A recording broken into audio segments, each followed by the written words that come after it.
and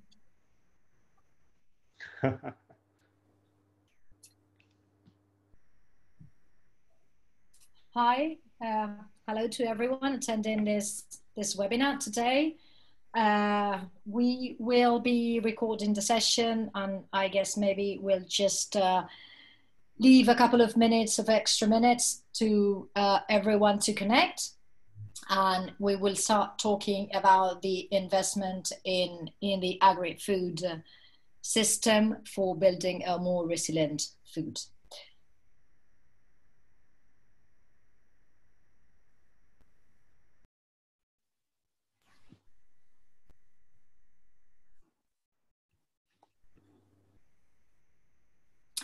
Okay, so as mentioned, welcome everyone to the Investment in Agri-Food Tech webinar. This is one of a series of webinars we've been hosting at Eatable Adventures for the last weeks, where we discuss about the hot topics around food tech ecosystem and the most relevant actors from the industry.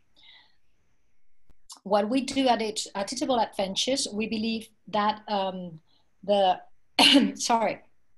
Now the startups are the one leading the way by creating innovative solutions to transform how the food is produced, transformed, and how we consume it. We connect the most disruptive food startups with corporations and investors, developing in this way the right collaboration with the mission of building tomorrow's food companies. Today, I'd like to thank Greven, which is Global Head F&A Startup Innovation for Rabobank, and John Friedman, which is Asia Director from AgFunder, as well as José Cabañero, CEO and founder of Eatable Adventures, for joining us in this session. We will listen to some questions we will post afterwards, and we'll have an open dialogue between all of the panelists. This session will end with a Q&A section where we invite all of the attendees to post their questions at a button you can find on the screen, at the very bottom of the screen. So please feel free anytime to be posting your questions. We will be seeing them. And after the open discussion, we will make these questions to the panelists for them to answer. So make me do the proper presentations for the panelists today. Greven is a Rabobank veteran, having spent 15 years at the New York-based corporate bank, building and leading key client-facing businesses. She's also been a mentor to startups participating in FoodBytes, helping them explain the business models and fine-tune their pitches, presentations to prior competitions. And as mentioned previously, is the global head of Rabobank's F&A Startup Innovation team at FoodBytes, the discovery and engagement platform that champions cross-industry connection and collaboration between forward-thinking startups, corporates, and investors in the food and agriculture industry. Under Anne's lead, the platform has taken stance in further integration into the bank's overall goals and strategies, developing the best and brightest startups and entrepreneurs and bringing innovative ideas to major F&A companies. FoodByte Pitch is a digital and physical discovery program that connects the best and brightest startups, corporates, and investors through structured mentor sessions, one-to-one investor meetings, and corporate introduction culminating in a pitch event. And FoodByte Pilot is a tailor-made corporate lead collaboration program that pairs industry leaders with emerging companies through structured pilots. Together, they tackle a specific goal or industry challenge over a 6 to 9 month period. John Friedman is the Asia Director of AgFunder, a specialist agri-food tech venture fund headquartered in Silicon Valley, where he leads businesses development and is a member of the fund's investment team. John is also a director and investor advisor for Grow Accelerator, Southeast Asia's first dedicated agri-food tech accelerator based in Singapore. Prior to joining AgFunder, John was an investment banker with a 12-year experience in public markets in Asia. He's also founding director of Makana Ventures, which is a Singapore-based collective with activities aimed at driving a more sustainable food system across Southeast Asia. His angels investments have focused on companies seeking to innovate the way society connects with food, from first production to final consumption. Originally from Hawaii, John studied in the UK as a graduate of Cornwall University, and now he lives in Singapore with his family. Thank you both Anne and John for joining. And José Luis Cabañero, which is CEO of Eatable Adventures. Welcome, José Luis. As the founder of Eatable Adventures back in 2015, José Luis pioneered the nascent food entrepreneurs movement in Europe, which resulted in an emerging ecosystem for new companies that are improving the way we eat. He also led the launch of Gastroemprendedores, which is the largest global network of food and beverage startup founders and entrepreneurs, reaching well over 25,000 individuals. Similarly, he launched Food Business Angels, which is the first global network of early stage investors in early phases for F&A startups. Prior to his involvement in the food space, he's been active in the innovation and new technologies industries for more than 30 years, working with such international corporations such as Cisco, Oracle, BBVA, and Unisys at EMEA and LATAM new markets and emerging sectors, developing business director. So again, many thanks to the three of you for coming.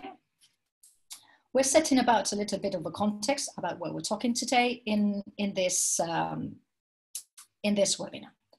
So the investment in agri-food tech, as you can see, is growing. And in 2009, startup raised over $423 million, which is also, Also, agtech startups are developing disruptive and new solutions to redesign a more active supply system for our food across the industry, including areas such as robotics, blockchains, and automations. And larger brands are wanting to work with these startups to offer this added benefits to their consumers. Today, we are setting some questions for the three of you and basically talking about the main drivers in the agri-tech investment, how is adding value to more traditional farming practices, how do they compare in terms of profitability, complexity and availability, and what are the most relevant and promising areas. So let's start with the first of them. I don't know if anyone of you is willing to comment this question or to answer this question. Can I just make a slight clarification? Sure. Based on the statistics recently shared, given they've come from my company, AgFunder. I just want to clarify that the numbers mentioned on that slide, 423 million, that was actually within the ASEAN region alone. So this report just came out in the past 24, 36 hours, our first ASEAN investment report for Southeast Asia. So the 423 million was the amount of money invested in Southeast Asian agri-food tech startups in 2019, which represented a 33% year-on-year increase. The actual global number, the global investment number for 2019 was approximately 20 billion. So a much healthier number, let's say, when compared to a relatively smaller, very nascent region where I'm based here in Singapore, as you can see behind me. But just, I guess, elaborating on that, if we compare back, 5-10 years, the amount of investment dollar that the agri-food tech sector has received, I think, Anne would know these statistics very well. Fortunately, we've seen significant increase in the number of in the amount of investment over the past several years for very good reason. Comparing back to 2015, I recall there being one of the most sort of impactful studies which really motivated me to leave the corporate space and get involved in more of the venture capital area. The amount of investment dollar that agri-food tech was receiving within the broader venture capital industry was minuscule. I think it was less than 5% of investment dollar going into venture capital in 2015 was feeding into agri-food tech. And let's not forget that this is an industry which employs approximately 40% of the world's population, and ultimately is the one industry which we all simply rely on for our food and sustainability day in, day out. So yeah, I think that fact, the white space, the lack of investment, the lack of awareness and attention was ultimately what motivated the founders of AgFunder to start the business back in 2013, just recognizing that there was not enough attention and ultimately investment dollar going into the agri-food tech innovation space. And we were presented with these critical, massive challenges in our food system when we're talking about population growth, climate change, shifting consumption patterns. We would not be able to continue eating and producing the way we have for the past 20, 30 years in the next 20 to 30 years without potentially destroying the earth in the process. So I think ultimately that's kind of the motivation for AgFunder, is to apply and support innovation through targeted investment in order to create positive and sustainable change in the food system. I'll stop droning on and perhaps hand the mic over to the other panelists. Yeah, I think I'd only add a couple of things, and I agree with everything you said there, John. I think the other thing that we've seen too is that, there was so much fervor around tech in the true, tech, Silicon Valley tech, but there was a growing lack of returns, and they realized that, the industry as a whole, with the movement to become greener and more sustainable, said, well, wow, this is a very old invested technology that needs to upgrade itself. And so dollars started flowing really around 15, 16, and year over year, those dollars increased, multiple 10, 15 times year over year. And so we've started now to see some real dollars, as you just reported, being prepared to invest in agri-tech. And that's great. I think also you've seen a lot more government and universities as well supporting these initiatives, which has also created, I would say, the permissions that wasn't fully there before, recognizing this need. So there's a lot of things at play here, and it's going to be interesting to see over the next year or so how these investment dollars grow to hopefully continue to support this initiative. Yeah. I agree that the global warming and growing population were kickstarting this trend. The reality, as John pointed out, is that we need to make a quick action to be able to produce food in a more a kinder way for the planet, and that's something that is a strong need for our survival. Elements like Beyond Meat's IPO has made many people realize that there is a lot of money that can be gained from investing in this field. So that is basically accelerating investment, and this is what we are seeing in the last 3 or 4, 6 months. The other element is COVID pandemic. The COVID pandemic has made us realize that the supply chain is stressed out in many parts of the world. Many countries like in Europe, they passed the pandemic quite well, but other geographies really struggle providing food to people. So there is a new wave, in our opinion, creating new investments to shorten value chains and make more efficient use of the value chain services. I'm glad if I can just sort of elaborate on José's points. Yep. Exactly. I think, one of the silver linings for me, I guess, obviously what we're all going through in dealing with COVID-19 is not pleasant by any stretch of the imagination, but, perhaps one of the silver linings from this experience is a sort of awakening around the fragilities of how we as a society sort of live our lives and have taken so many things for granted, right? Part of that is transportation. I mean, just anecdotally, coming from Hawaii, I had my parents out here in Singapore, celebrating Chinese New Year at the start of the year with us. And, they were expecting to be able to fly back to Hawaii in March, and they ended up staying all the way until end of May, because they just couldn't get flights back. It was crazy. Nor would you want to be flying in the middle of this pandemic. So, transportation, but then obviously related to the topic, what we're talking about tonight, just the food system. I mean, we're certainly not alone when we see pictures of empty, supermarket shelves. Obviously, I think that was a very sort of common scene across cities all around the world. And, you're hearing stories, I think, Anne, correct me if I'm wrong, but just the situation of this sort of broken supply chain in the US, where you've got millions of animals sort of being euthanized each week because they cannot be processed, right? It's like the pigs are getting to the right size, and the chickens and everything else, and they just can't be, because the production lines are shutting down because of social or safe distancing. And yet, you still have hundreds of millions of people going hungry each day somewhere else in the world. So this whole question of supply chain, I mean, we don't have a lot of, local farming or livestock we have zero livestock here in Singapore, and we rely on 90% of food imports.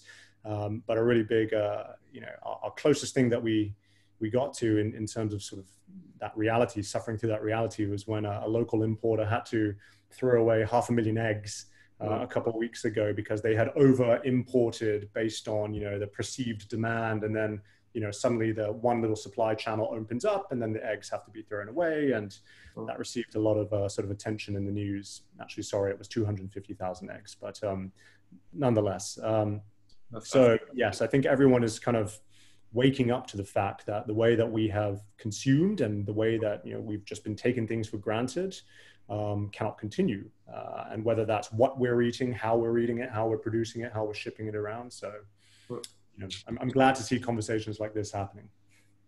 I mean, I think supply chains are ripe for, and even prior to COVID, were ripe for innovation, to be honest. And I think that, COVID has just accelerated it.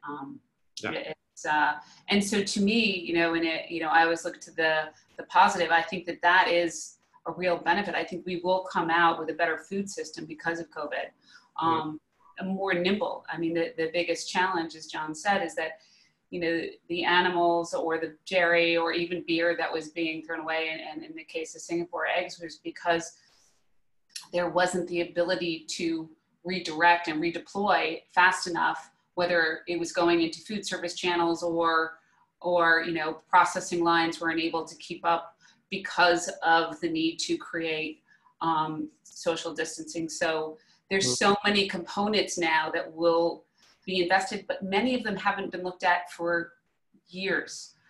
It just didn't make economic sense because there weren't enough options. Well, now I think that will get accelerated. The investment will move quicker, and we hopefully will come out with a more nimble supply food system that will be able to react quickly to changing demand and make sure that it can be delivered where it needs to be delivered, minimizing waste. And I remain very optimistic about it. Good. Great. So super interesting first question to open us this open conversation. Let's move into the next one. How do you think is agri-tech innovation adding value to the more traditional farming and agricultural practices? What? Who wants to start? You go. Okay. No, I was going to say that I think, one of the things that we've been seeing, and I think continues, is that creating greater efficiency on the farms. The margins have been so thin for farmers globally. It's something we hear about all the time. So those innovations that can create more efficiency, creating more margin for the farmers are, really the ones that are poised to take off. Also, the real demand, as John mentioned, to create a more sustainable food system, whether it be water, soil efficiency, with so that we maintain the health of the soil. All of these things, the awareness around it, and the technologies, which in some cases are low tech but high impact, are really the ones that are taking hold. and are getting the support. And you're even seeing, you know, with some of the cooperatives looking to help their farmers implement some of these practices and innovations, which is going to help support that accelerated buy-in. You know, those are some of the things that I see.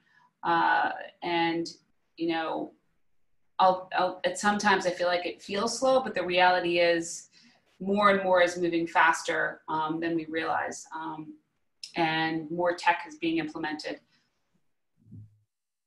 I like the phrase you used, and low tech but high impact. And I think that's the reality which we see here in at least Southeast Asia. Again, we're talking about a region which clearly operates very differently from, you know, other more developed markets, sort of agricultural hubs around the world. Just to give a bit of background, obviously AgFunder started up in Silicon Valley about, you know, 8 or so years ago, primarily focused on the North American market and the innovations which were coming out of the research labs and the universities, et cetera, for application to North America and Europe. When we moved out to, or when we expanded our operations to Singapore just last year, it's a real awakening in terms of the engagement level, the involvement between the multiple stakeholders, whether it's government, whether it's corporates. But quite simply, to your point, it's, you know, what are the technologies which are applicable to this region? And it's simply not the case of looking through the same lens that we would when we're investing in agri-food tech companies in North America to, you know, the companies which we're looking at here. We kicked off our first cohort of the Grow Accelerator, which was mentioned in the introduction. And you know, admittedly, that the look and feel of that first cohort was largely influenced by, I guess, the different sub-verticals, if you want to call it, across the sort of agri-food value chain, which AgFunder felt were hot and investable. So obviously alternative protein, digital supply chains, etc. But what we very quickly learned is that whilst we were, I guess, bringing in really interesting teams from around the world to sort of focus in onto the Singapore problem, the translatability of those technologies to, you know, our neighboring countries, whether it's Indonesia or Thailand or Myanmar, wasn't always the case. So, you know, in our latest program that we're developing, it's really more focused around, as you say, sort of perhaps lower tech, but higher impact, going deeper and, you know, onto the ground and figuring out what the problems are. Actually, you know, I met a number of your colleagues from the Rabobank Foundation side in Jakarta just last year. And, you know, the biggest thing there, you know, it's not drones and robotics, it's just basic sort of financial disintermediation, or, you know, I mean, a lot of these players start off as sort of peer-to-peer lenders or peer-to-peer sort of platforms. And then, you know, it's basically like farmer community apps, which is putting that power back in the hands of the farmers, as you say, cutting out the middlemen, providing them more information, giving them that sort of aggregated, you know, economies of scale, essentially, because we're dealing with hundreds of millions of smallholder farmers across Southeast Asia, which is, again, totally different landscape from where we operated in the US. Yeah, in my view, there is a term that I like a lot in this area, that is industrialization. So the new technologies and the new ways of producing vegetables are basically helping to industrialize the segment. And industrialize, for me, that I am an engineer, is understanding the amount of input you need to put to get a specific amount of output, and how you can expand it and increase it. And that's basically what is happening to the agri-tech environment, where you can start producing vegetables with a very reliable output from given inputs, and then make that with using less soil, less water, less chemical, closer to the consumers, and overall with a more sustainable production method and a shorter value chain. This is starting to happen in many cities across the world. We certainly have these facilities here in Madrid, for example. And this is coming to the protein area as well. So proteins in a few years from now will be created similarly in a highly deterministic model that will help to get a very solid industry. the impact is very large. So many parts of the current system will need to evolve and will need to change. The appearance of marketplaces and communication networks putting together consumers with producers will certainly change the intermediation. Changing intermediation was what the internet made for the world, basically, enabling a direct approach and direct relationships. So the transformation of the agri-food space is going to be enormous in the coming years. Excellent. So next, let's pose next questions. How do you compare in terms of profitability, complexity, and availability of quality deal flows to other areas in food tech? For instance, José Luis, you've been the last one participating. I think providing food for billions of people is a great business. And there is a great business for many, many people. The agri-food space is becoming, is increasing the adoption of technology. So for a very large market that is roughly 13 trillion in volume, that has very little use of technology, the potential is huge. The deal flow is accelerating. We are seeing more and more opportunities coming. In terms of comparing with food tech and traditional tech, we believe that the return is similar, if not better than these other areas. As Anne and John were pointing out, low technology is also having a great impact. So you don't really need to have a very, very strong technology stack to profit from this market. So you can make big things with very simple solutions. Anne? Yeah, I was going to say, I mean, we continue to see, you know, even in our platform, that the volume of applications we receive just in our platforms for agri-tech continue to grow year over year. And they are able to secure financing even when others haven't. You know, I mean, this year alone, the alumni from our 300 that have been on stage have raised over 120 million in a time, which is, you know, pretty light.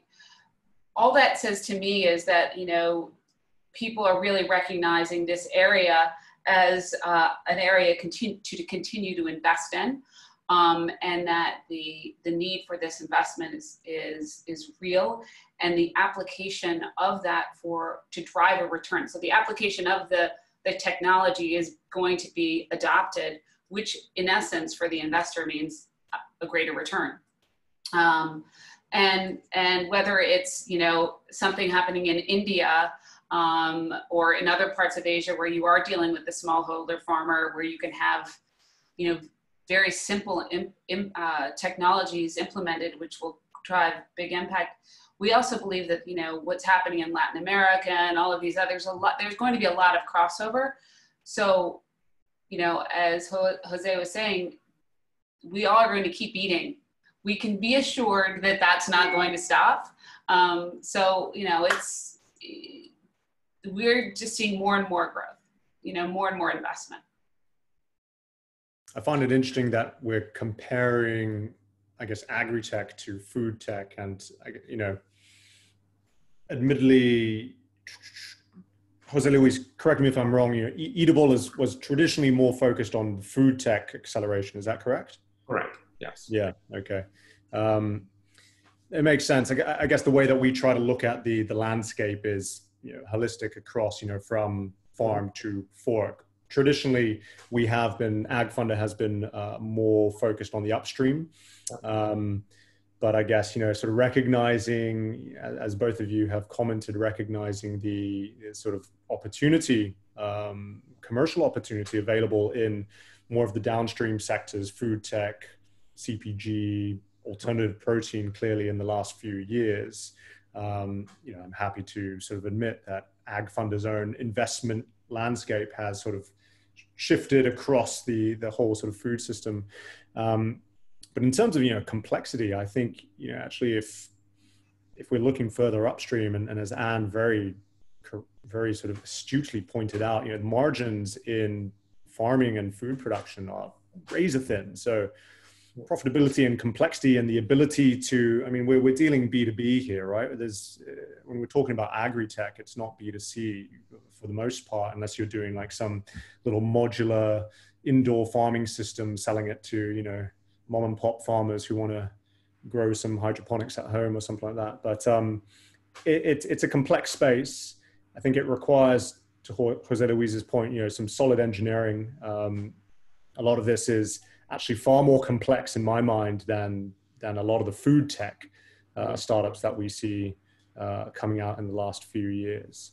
And I think, you know, just sort of to comment or share some of our, what we've seen in Southeast Asia over the last few years in terms of deal flow and stuff, it's super exciting. You know, North America and Europe have really dominated and been the sort of leaders of innovation and entrepreneurism, obviously, for the past few decades.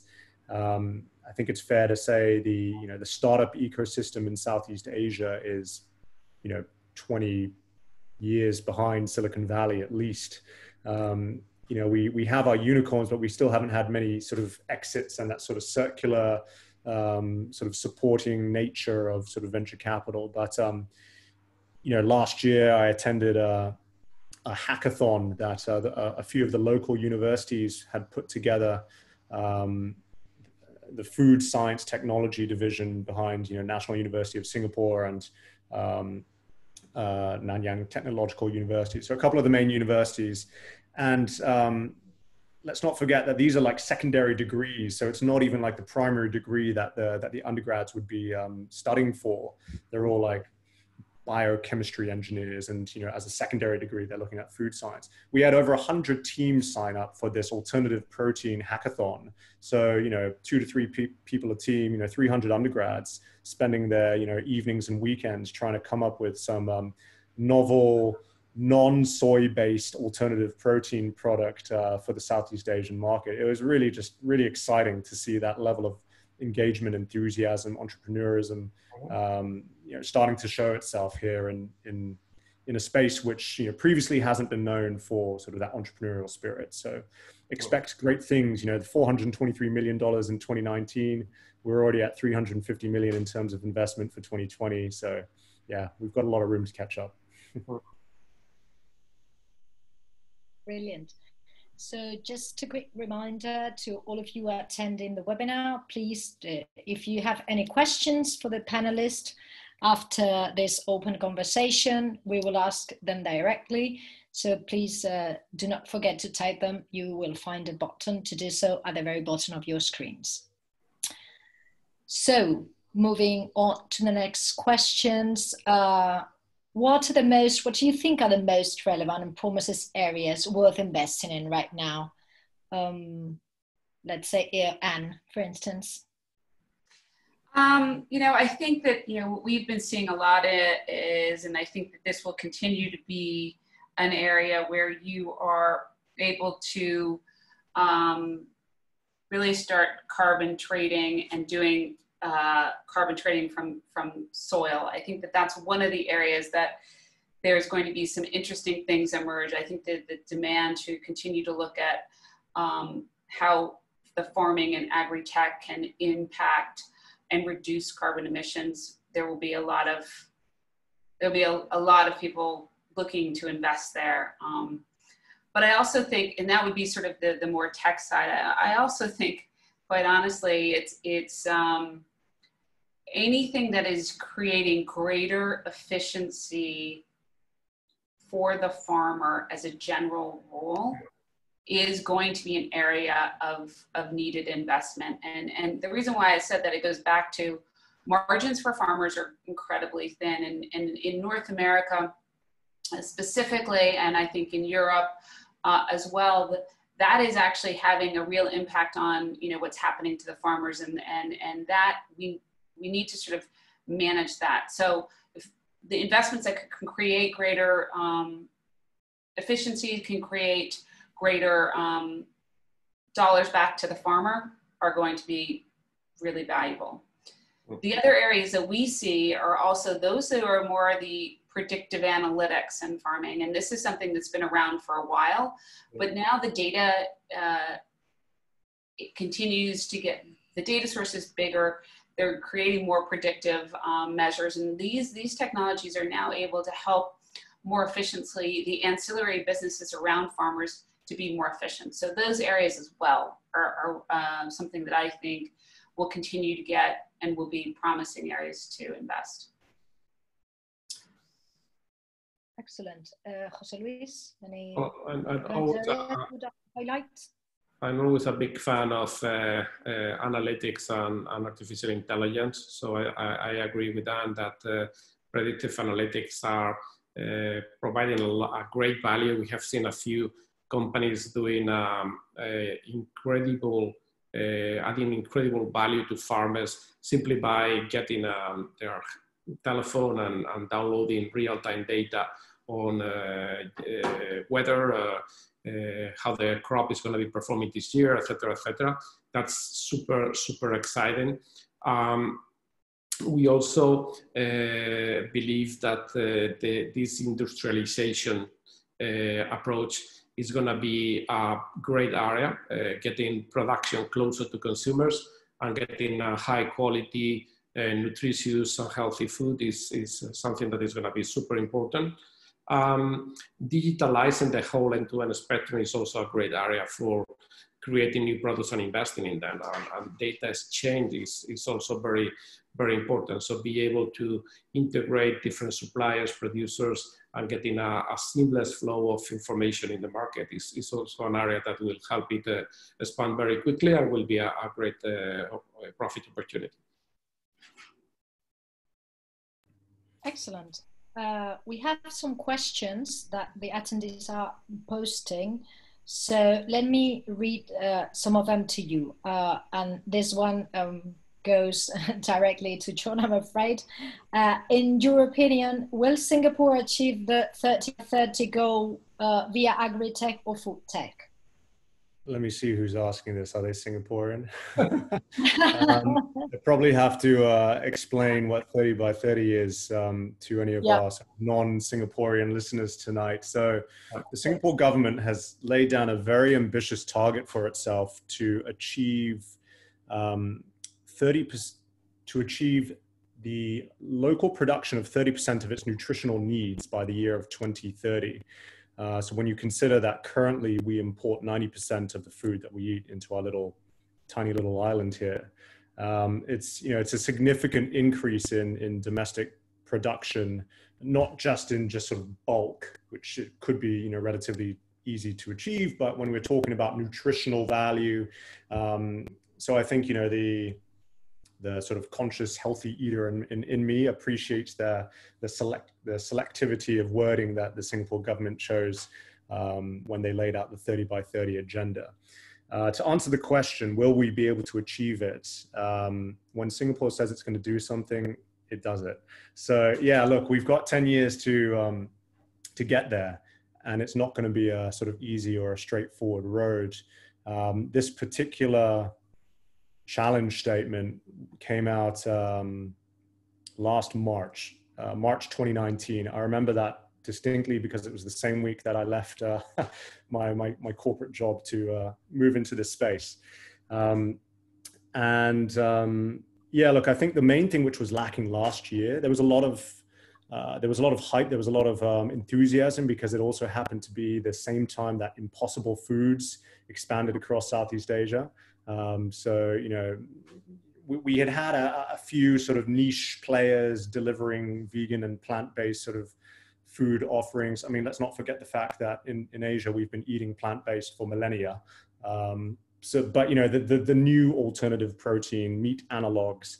And in March last year, close on the heels of Beyond, but basically with the support from the Temasek and various other sort of state-linked funds, Impossible landed, and everyone was talking about Impossible burgers and satay sticks and you name it. Everyone was raving about alternative protein, and then to Jose Luis's point, the Beyond Meat's IPO, and then everyone was talking about, wow, food tech, what is this thing? Let's take a look at it. And so, you know, the majority of conversations that I've had in the past 12 months when we're talking about agri-food, it's like, well, what's the next Beyond Meat? And I need to say, well, hold on a second. There's a lot more that we can be talking about. And again, thankfully, COVID has kind of opened everyone's eyes to that. But yeah, just to go back to the question, sorry for going off on these tangents, it gets me excited.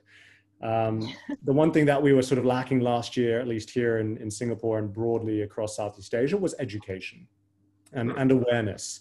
You know, it's one thing to, you know, have one, you know, a hot investable area, which sort of makes a very vague concept of 30 by 30 a little bit more tangible to the everyday man on the street. I mean, we're talking about a nation of 5 million people where they sort of eat, live, and breathe food. They are so passionate about food, like chili crab and, you know, prawn noodles. And if anyone's ever been to Singapore, you know how much we love our food here. But again, we had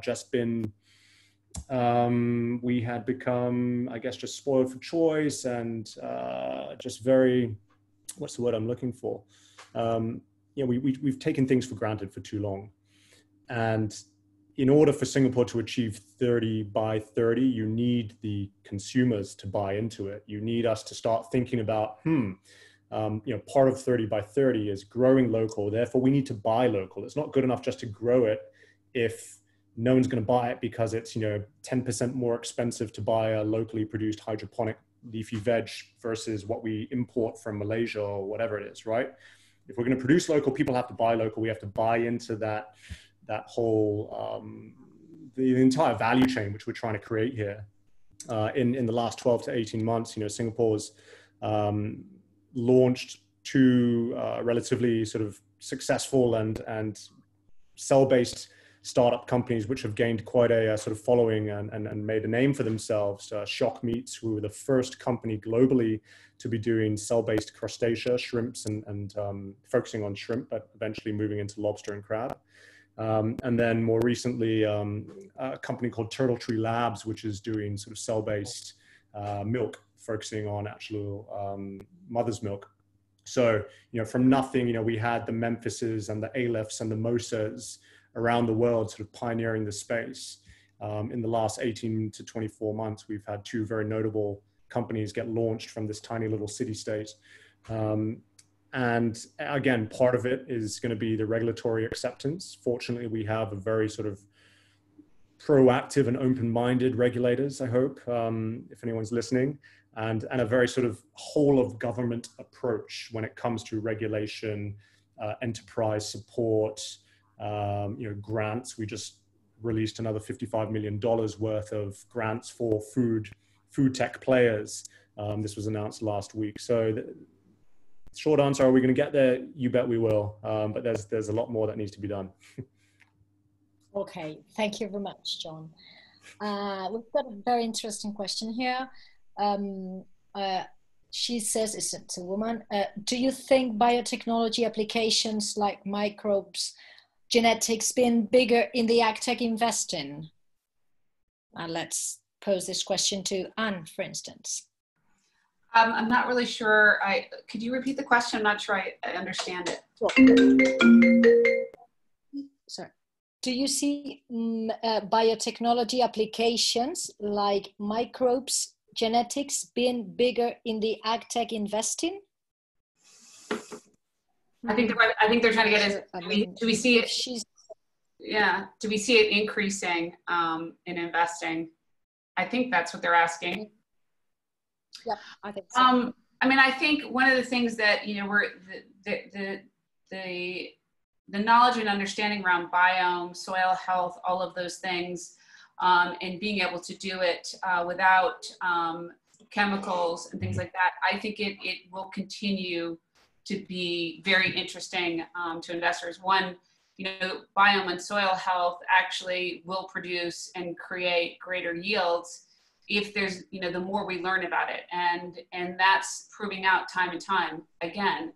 I think the challenge we've had is in the beginning of this, I don't want to say it's new science, but this recognized science, there was a lot of players coming in. But, you know, we're now seeing that there's more evidence to the value that this understanding and the impact of understanding the different biomes and how they're impacting your yields, etc., your soil health, all those things will continue to get investment. And I think there are some companies that have really proven that out. So, you know, a long story short is yes. I think that this will continue to be an area of interest because it's going to take. The other thing is, and I saw there was a question about regulation, is that biomes are naturally there. And if you can understand how they're working and you can make sure you have the right biomes within your production land, then you actually will create a better yield, and you're not putting on new fertilizers. Every new fertilizer, every new application has to seek an approval to be used in that way. So it also creates, to have a new fertilizer go in that isn't organic or isn't a natural, has to be approved for that application. And in Europe and Asia, every area has their own. It could be within every county, state. It's a very complex process. It can take 2 years for approvals. So that's why biome health can really leap that a bit. If I could just add, and it's kind of loosely related to this question, but I think not really specific to microbes, but sort of plant genetics and plant biology. You know, if we have entrepreneurs and scientists in the audience, I think, you know, in the context of climate change and in the context of just, you know, exploring the tens, if not hundreds of thousands of different plant species out there, you know, the fact that we derive, 50% of our calories from 3 species, or 50% of the calories from plants are derived from 3 plant species, maize, rice, and wheat, right? There's so many more wonderful plants that we can be eating. I'm omnivorous to a T here, but I'm just saying, like, in terms of nutritional value, in terms of adding value back to the farmer, look, it's fair to say that, you know, the industrialization of the food system and the commoditization of specific crops has diminished the value sort of given back to the farmers in a way. And if we can reintroduce some of these forgotten crops and sort of reimagine the supply chain and products, consumer products, which incorporate these forgotten crops with, you know, sort of biofortification, stronger nutrition. You know, we need to move away from caloric consumption to nutritional consumption. And so, yeah, whether that's sort of genetics or microbiome or something like that, perhaps not, but just a larger focus on exploratory science across the food system and what we're actually growing. Well, the way I see it is super important. I'm also a big fan of biosynthetic approach to the creation of food ingredients. We are seeing bacterial fermentation used to produce palm oils that, on the other hand, will help reduce the need for killing trees in the Amazonas. That is one of the areas that is more devastated because the production of palm oil, for example. So if we can create this type of oil with bacteria, that will be amazing for the planet, and it's going to be very good for everyone. Similarly, we are seeing bacterial applications for the creation of proteins with better yields that cultivated meat cells. So I think this is an area that is super promising in the long term. It's quite early and quite experimental in many aspects right now, but I do see a big future in this area. Thanks. Many thanks for this very, very interesting answer. I've got another question, which I think is really interesting. José Luis, what should companies and industry leaders do to improve? I cannot hear you. It's here. Hello. Hello? Can you listen to me properly? Yeah, better. Okay. What should companies and industry leaders do to improve global food supply chains? But the single more important thing is to have a data transparency.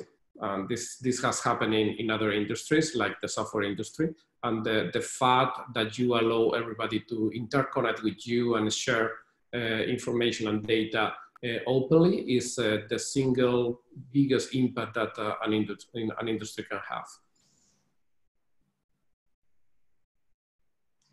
The only thing I would add to that as well is that I think, you know, transparent, I absolutely agree with you, Jose, but it's also, and it's somewhat what we all are doing in different, you know, in different capacities, but we need to create, you know, these coalitions that bring, you know, the food industry leaders together to solve many of these problems, but also to ensure adoption.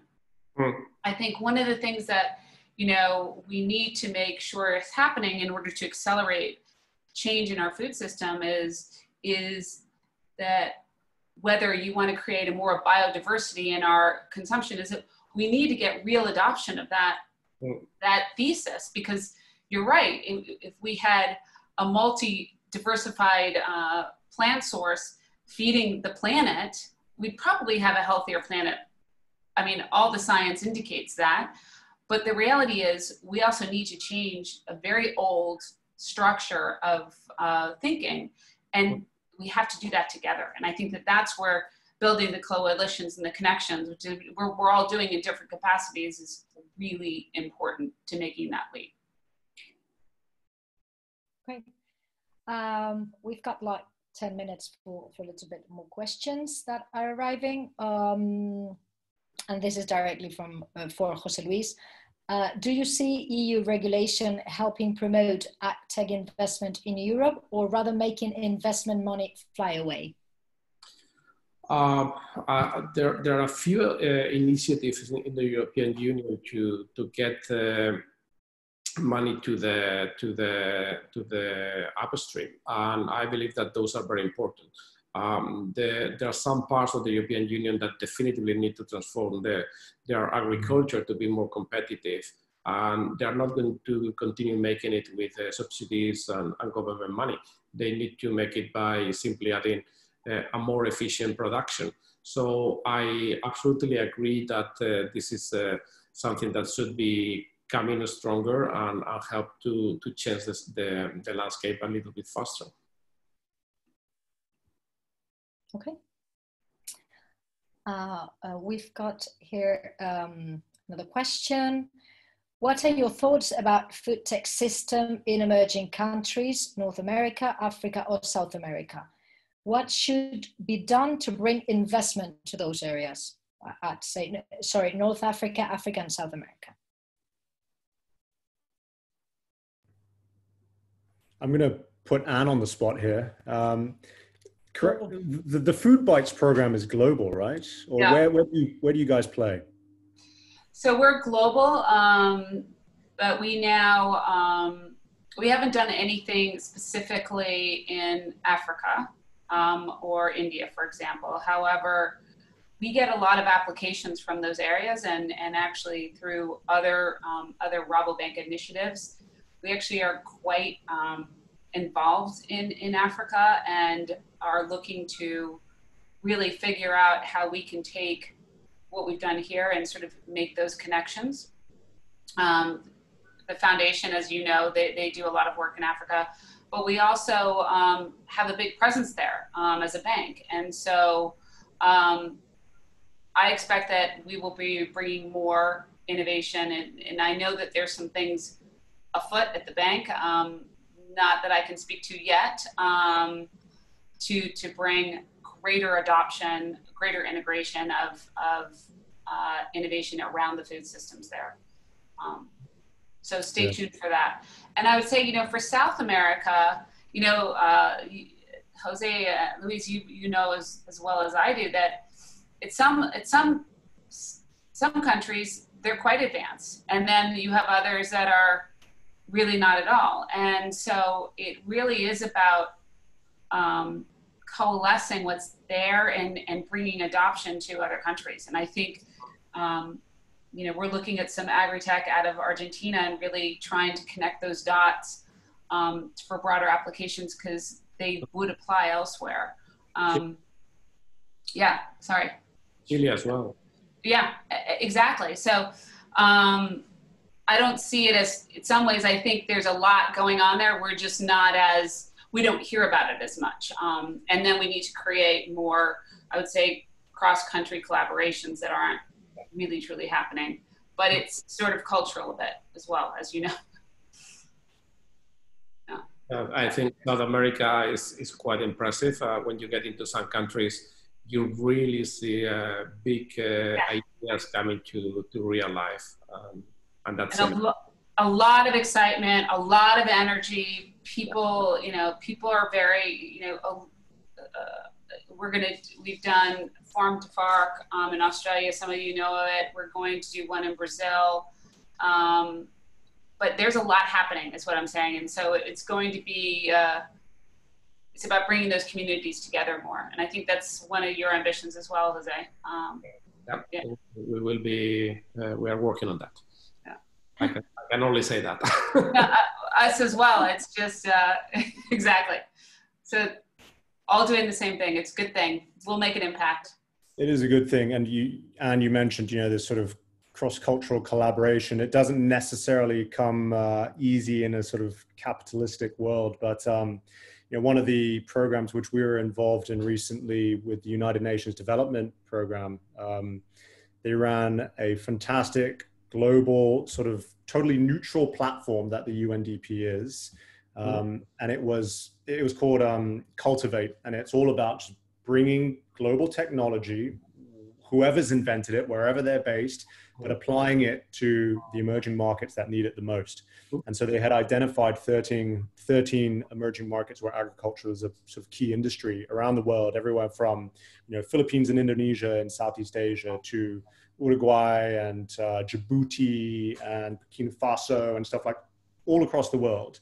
And it was a call for applications globally where you're working with the individual sort of country offices to define a challenge statement. And then, hey, look, if you're working on a solution which is appropriate for that particular challenge, why not? And so, for example, we have a Singaporean company doing an urban farming solution, which is going to be applied to Uruguay because, that was the challenge statement which they were looking for. And vice versa, sort of North American companies being applied to Southeast Asia and all the rest of that. So as you say, it's this sort of need to just, well, we can't really sort of stretch out our hands now, and but not in the COVID world, but actually everything just sort of virtually is fantastic. I think how we've all adapted to this post-COVID living and collaboration online, etc., is exciting things, I guess, on the horizon. Yeah. And for the last question, and I invite all of you that have some other questions, please feel free to send us an email to info@eatableadventures.com, and we'll be happy to listen to the panelists. Let's move into another super interesting ecosystem. How do you see Israel agri-food technologies being globally deployed, as it has happened in such areas such as IT, internet? Well, I think the challenge that Israel startups face in any area is basically expanding to other geographies.